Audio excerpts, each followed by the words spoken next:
Rádio e TV Brasil Espírita, iluminando consciências.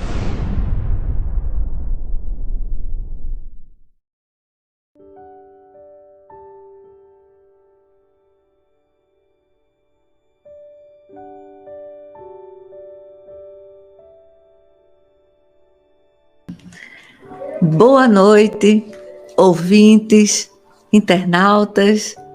É muito bom estarmos juntos novamente, somando, multiplicando, repartindo o pão espiritual da noite de hoje. A cada um de vocês, o nosso abraço e a certeza de que estaremos sempre à disposição para tirarmos dúvidas, responder as perguntas, os comentários, tá certo?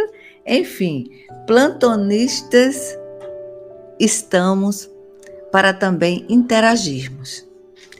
Nosso programa Mãos Amigas é uma realização da RBE, Rádio Brasil Espírita, sempre iluminando consciências, sob orientações e competências técnicas dos amigos e confrades Neuza Amélia e Márcio Eduardo. Gratidão a este casal ceareiro, verdadeiros anjos terrenos. E como dissemos no programa anterior, estamos substituindo a nossa confrade e amiga Rilvane Carvalho, né? Então, assim, cresce a torcida, Rilvane, sempre fervorosa, pelo sucesso no seu mestrado. Nosso abraço. E hoje, repartindo o nosso pão espiritual, trouxemos o tema, a proposta do Evangelho, a autoria do nosso companheiro, dedicado, confrade, amigo, José Leones Soares. Por que não dissemos aqui, abrindo parêntese, dividindo e sim repartindo o pão? Porque repartir é pôr amor na divisão, né? Quando se trata de divisão, achamos que vai chegar em cada mão, né? Em cada mão daquele que está assistindo, ouvindo, fatias diferenciadas, né? E espessuras também. Abrindo parêntese, por que não dissemos dividindo e sim repartindo o pão? Porque repartir é pôr amor na divisão.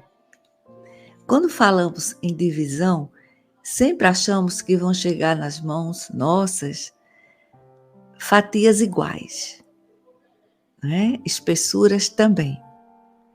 E quando a gente reparte, as fatias vão chegar em nossas mãos diferenciadas.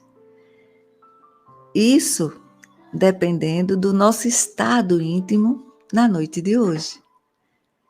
Aí cada um recebe a mensagem da forma que está se sentindo, né? Então, voltando à proposta do Evangelho, Leones inicia o artigo dizendo o seguinte: na nossa caminhada evolutiva, transitamos por vários estágios de comportamento, os quais vão desde o egoísmo total ao desprendimento integral. Para alguns, o tempo dá apenas para cuidar de si mesmos, de suas necessidades e interesses. Para outros, o tempo é pouco para contribuir na construção do bem comum, de um mundo melhor. Entre um extremo e outro, percorremos estágios intermediários, enquanto a vida aguarda o nosso despertar. Podemos dizer simbolicamente que temos 5 fases distintas de relação com o doar-se. Já falamos na autoria José Leones Soares, nosso companheiro na doutrina espírita, inicia seu artigo assim: na nossa caminhada evolutiva, transitamos por vários estágios de comportamento, os quais vão desde o egoísmo total ao desprendimento integral. Para alguns, o tempo dá apenas para cuidar de si mesmos, de suas necessidades e interesses. Para outros, o tempo dá apenas para contribuir na construção do bem comum, de um mundo melhor. Entre um extremo e outro, percorremos estágios intermediários, enquanto a vida aguarda o nosso despertar. Podemos dizer simbolicamente que temos 5 fases distintas de relação com o doar-se. A primeira fase é caracterizada pela indiferença à necessidade do outro. Não nos importa a dor alheia. Os nossos problemas e necessidades são tão grandes que não conseguimos enxergar os do outro. Tudo é para mim e nada me satisfaz. E agora, o artigo que Leones presenteou toda a comunidade espírita, publicando a sua análise sobre todos os estágios nossos antes de conhecermos e absorvermos os ensinamentos do Evangelho. Muito interessante. É uma bússola, não é? E Leones inicia seu artigo dizendo assim: na nossa caminhada evolutiva, transitamos por vários estágios de comportamento, os quais vão desde o egoísmo total ao desprendimento integral. Para alguns, o tempo dá apenas para cuidar de si mesmos, de suas necessidades e interesses. Para outros, o tempo é pouco para contribuir na construção do bem comum, de um mundo melhor. Entre um extremo e outro, percorremos estágios intermediários, enquanto a vida aguarda o nosso despertar. Podemos dizer simbolicamente que temos 5 fases distintas de relação com o doar-se. Nesse primeiro parágrafo, o nosso comentário. Costumamos realmente dizer que tempo é preferência. Cientes disso, conciliemos e enriqueçamos o nosso precioso tempo. Nos estágios intermediários do nosso tempo, façamos escolhas em prol do bem. Nos concedamos sentirmos no lugar do outro, pois Jesus conta conosco e Ele nos oferece oportunidades diversas, todas sempre luminosas, através das caridades moral e material. Evangelizemos sempre com atitudes e gestos.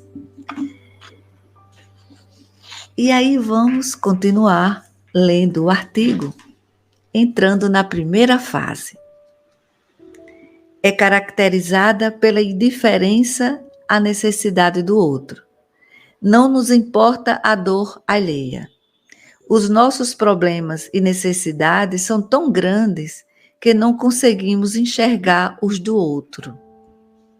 Tudo é para mim e nada me satisfaz, porque o ego é insaciável e eu estou determinado a atendê-lo. É a fase do egoísmo total. Ainda somos muitos os que estamos presos a esta fase. E para sair dela? Agora o nosso comentário sobre esse parágrafo. Quando não conhecemos ou não absorvemos os ensinamentos divinos, ficamos alheios ao amor universal e optamos pelo estado íntimo egóico. Nessa fase, ainda não damos conta que administramos nosso tempo com a chaga do tal egoísmo. E agora vamos para a segunda fase. E Leone nos diz: nossa postura é de egoísmo material. Concordamos em dar alguma coisa ao outro. Ensaiamos a participação em obras assistenciais. Engajamo-nos em campanhas de socorro às vítimas de calamidades, sobretudo se o apelo for através da televisão e a doação feita pelo 0800, porque assim a gente dá sem doar-se, via Embratel. Mas esperamos recompensa material e para logo. Estou fazendo muito, né? Esta expressão, abrindo aqui um parênteses, que é comum ouvir. Naturalmente, espero receber muito mais do que dei. É dando com a mão e estendendo as duas para receber a paga. A grande maioria de nós ainda se encontra estacionada neste estágio, embalados pela necessidade do ter. E agora o nosso comentário. Devagar, morosamente concordamos ao exercício generoso nesta segunda fase, mas só material. Fazemos a doação, mas esperando a recompensa. Nesta fase, caminhamos morosamente, ainda no toma lá e dê cá. A nossa rasteira expectativa do ter é muito enraizada, nutrindo a chaga dificultosa do ego. E agora vamos entrando na terceira fase, Leones nos esclarecendo. É a fase do egoísmo celestial, já um pouco melhorados. Passamos a negociar com Deus. Eu dou ou faço alguma coisa pelo outro, como doar uma roupa bastante usada, um sapato surrado, um livro didático do ano letivo anterior, um objeto de uso doméstico já desgastado pelo tempo, a visita rápida a um enfermo, um sorriso pálido a um transeunte. Mas espero que Deus me recompense com algo que pode até não ser material. Já aí nos desprendemos um pouco dos interesses imediatos e deslumbramos a possibilidade de uma recompensa que não seja obrigatoriamente nesta vida. Pode ser um lugarzinho no céu. É a fase da barganha celestial. E agora o nosso comentário nessa terceira fase. No esforço coletivo, entramos na terceira fase ainda dificultosos, pois nos descobrimos capazes de exercitar, mas com dificuldades, as caridades moral e material, na condição de melhorados, mas negociando com Deus, né? Esperamos sim sermos recompensados.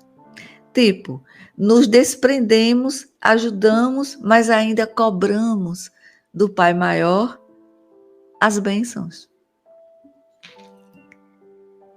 E aí vamos dando continuidade e lendo agora a quarta fase. É a fase da descoberta.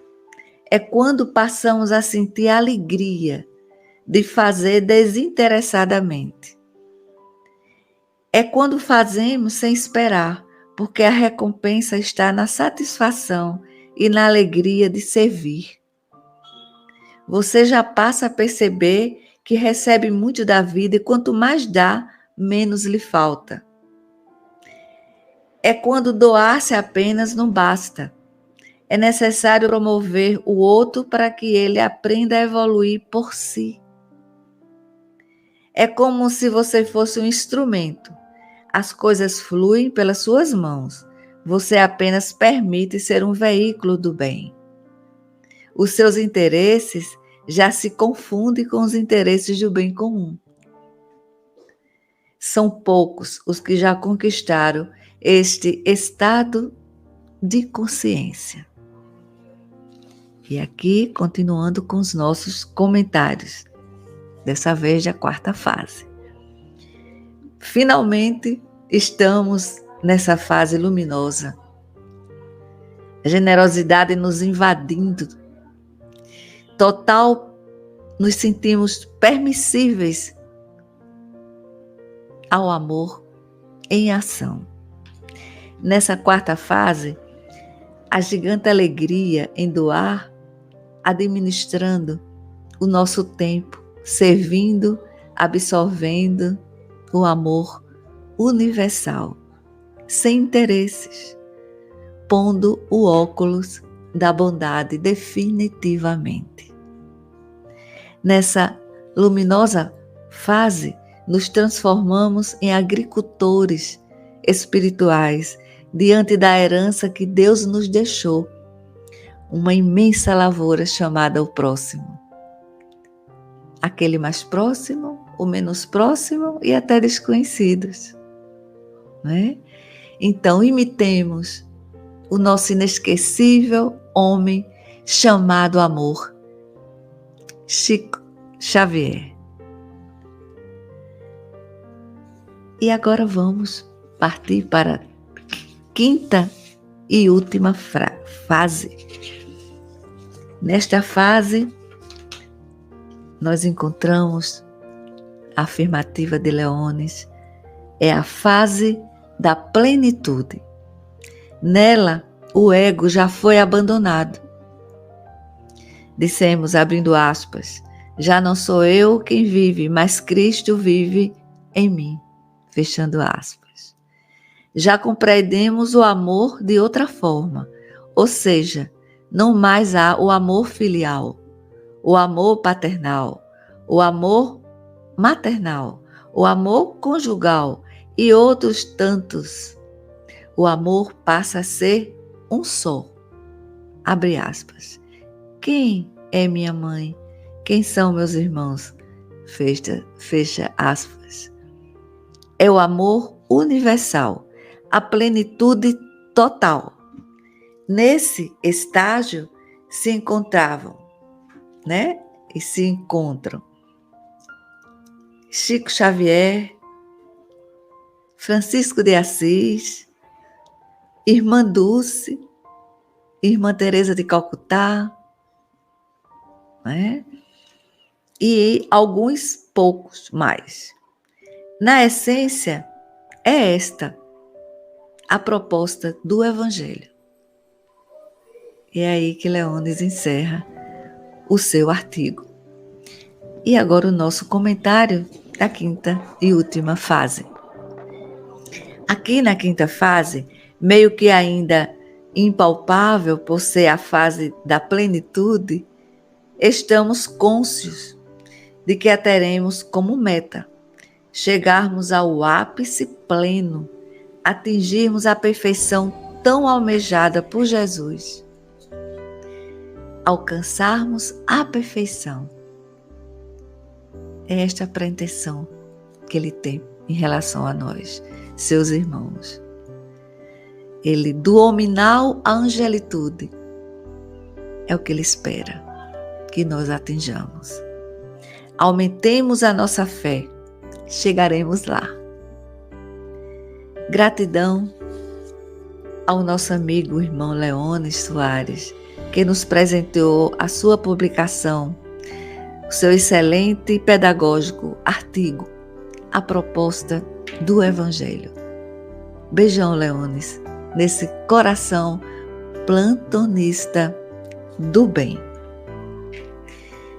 E aí lembremos Gente, o Espiritismo é a bússola. O Evangelho é a rota. O amor universal é a meta.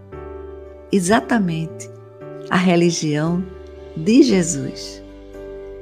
Estudar o Evangelho é descobrirmos nele o fármaco divino, como nos diz o irmão Avelar Alessio.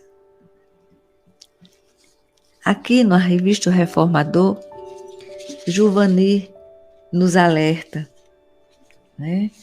Ele diz assim: a promessa de Jesus de que pediria ao Pai a vinda de outro Consolador para relembrar seus ensinos e trazer o conhecimento de coisas novas, é a comprovação de que o Mestre sabia que sua obra seria distorcida por interesses humanos. Sua promessa foi cumprida com a vinda do Espiritismo. A terceira revelação dos espíritos superiores, tendo à frente o Espírito de verdade. Aí lembramos aqui Santo Agostinho, quando ele diz assim: a palavra amor está inscrita em todas as frontes. Implantemos, meus amigos ouvintes, pratiquemos e divulguemos o Evangelho no lar. Reunamos a nossa família. Nos vigiemos mais. Somos mais Marta do que Maria. Nós martiramos o tempo todo. Corremos muito e assim fabricamos a escassez do nosso tempo. Maria parava seu tempo para ouvir Jesus. Sigamos o exemplo de Maria.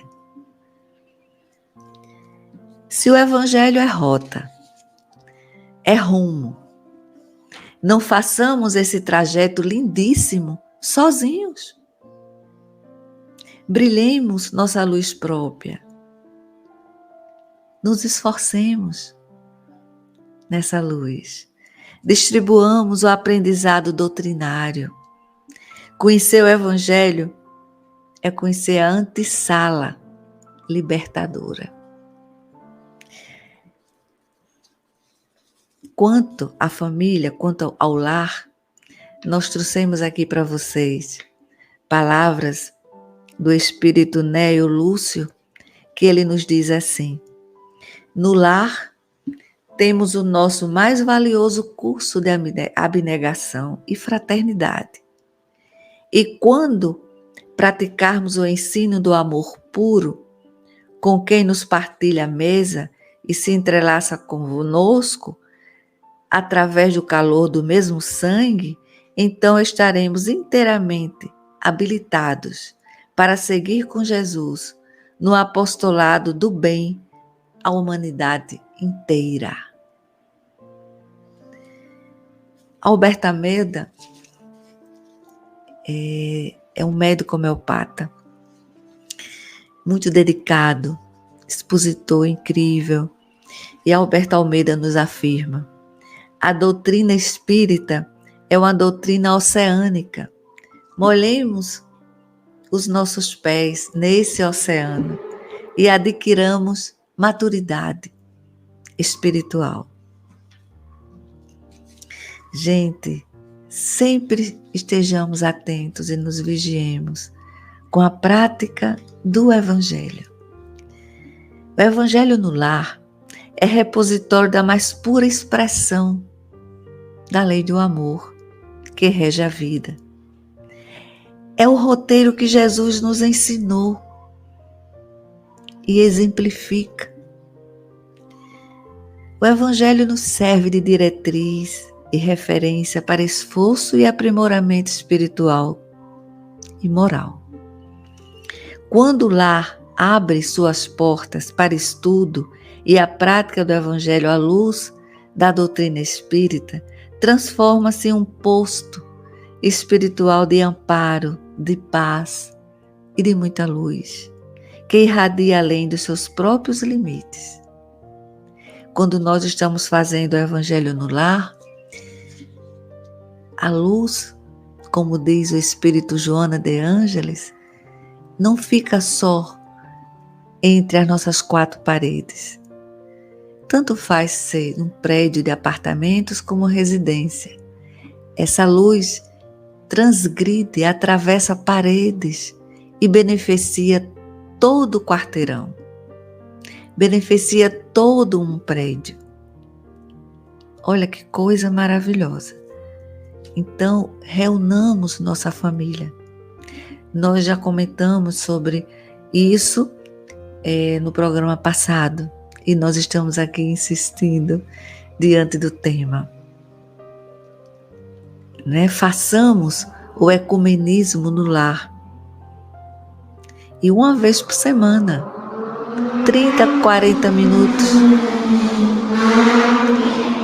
Apenas isso, os minutos, 40, 30, conforme o número que vocês queiram acrescentar de mensagens. Mas se seguir o roteiro mais simples possível, o tempo é esse. Então, uma semana, aquela mãe que é católica, ela vai levar o jornalzinho da missa e vai conduzir o Evangelho no lar. O pai, que é protestante, evangélico, vai conduzir todo o culto no lar, com toda a família reunida. Na próxima semana, na semana seguinte, somos nós espíritas que convidamos toda a família para a realização desse encontro com Jesus. Tá bom? Então, nos sintamos gratos ao Alto Divino pela oportunidade de estarmos aqui trocando aprendizados, transgredindo entre vocês luz, muita luz e muita paz para todos nós.